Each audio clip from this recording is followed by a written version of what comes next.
Unhinged by Omarosa, Manigault, Newman is an insider's account of the rise of Donald Trump to president from his reality show days with The Apprentice through the campaign and into the first year at the White House. What was really noticeable for me as I prepared to read this book was how Omarosa was savaged by the press on both the left and the right. She was called a liar, self-serving, disingenuous. She was made fun of, dissed and dismissed by everyone from the president through his advisors, through friendly media commentators, and more liberal sources like late night comics and MSNBC. A lot of people went out of their way to marginalize Omarosa and her story. This may be the fate that awaits all the Trump collaborators, but I thought this book would be an interesting insider's view, so I picked it up, and I was correct. It is an easy read. Omarosa is a good, straightforward writer without a lot of needless digressions. She gets to the point and tells the stories we want to hear about Trump and his inner circle. It is hard not to be impressed by Omarosa's story. She was born poor and her father was murdered when she was young. She was raised by a single mom who seemed to work around the clock. Yet her intelligence and ambition and striking looks helped move her into circles that most people only fantasize about. She seems self-aware, aware of the compromises she's made, aware of the attitude people have towards her, aware of her responsibilities to her loved ones and community and country.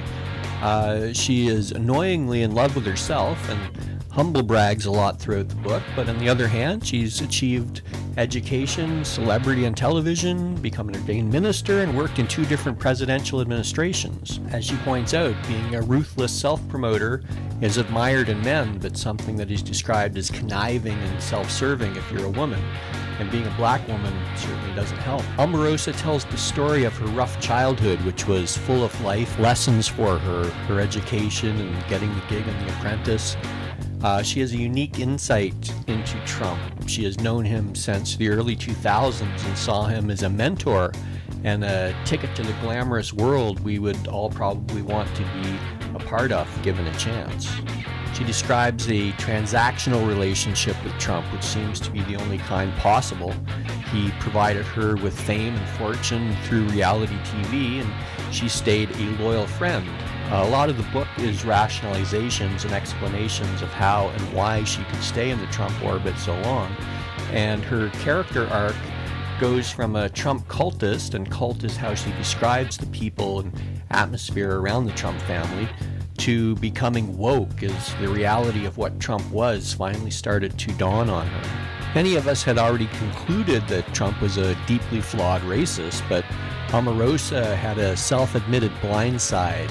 Trump always treated her well, and she benefited from the relationship, but as the outrages of his campaign and first year as president began to mount, she had to work harder and harder to justify staying with him to herself and her family and friends, and now to us, the reader. Her main thesis is that she was one of the few black people in the inner circle of the White House, and she felt she could do more for her community than she could on the outside.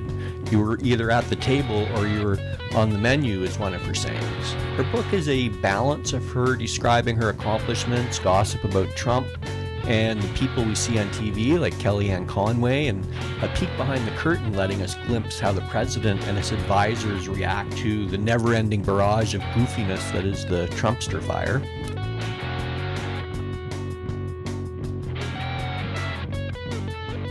I must say it was a page-turner, both for the tidbits of gossip and to see Omarosa increasingly tie herself in pretzels trying to justify herself before finally getting fired by the despicable John Kelly.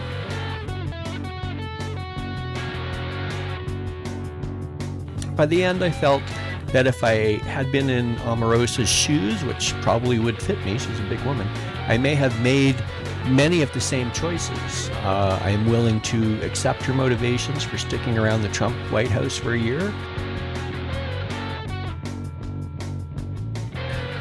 Sure, she's cashing in now, but I probably would do that as well. As all of them will, and the books will come out over the next few years, it'll be interesting to see if each insider is given the same rough ride in the media.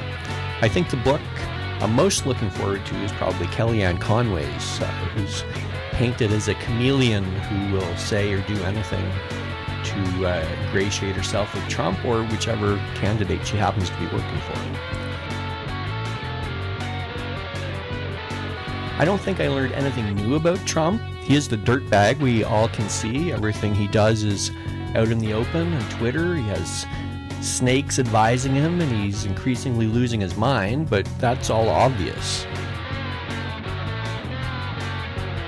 I did learn more about Omarosa, and I think I have more respect for her than I had going in. By the end, though, it made me wonder why, even if she didn't support Trump's racial politics, she was attracted enough to his tax cuts for the rich, big deficits, anti-labor, and deregulation policies. Those aren't stances that will help out her community or any community other than Trump's golf buddies, so we end up circling back to the self-serving Omarosa. Perhaps Omarosa's next big awakening will be political. Anyway, good book, quick read, an interesting insight into the characters who surround Trump. Good vacation book.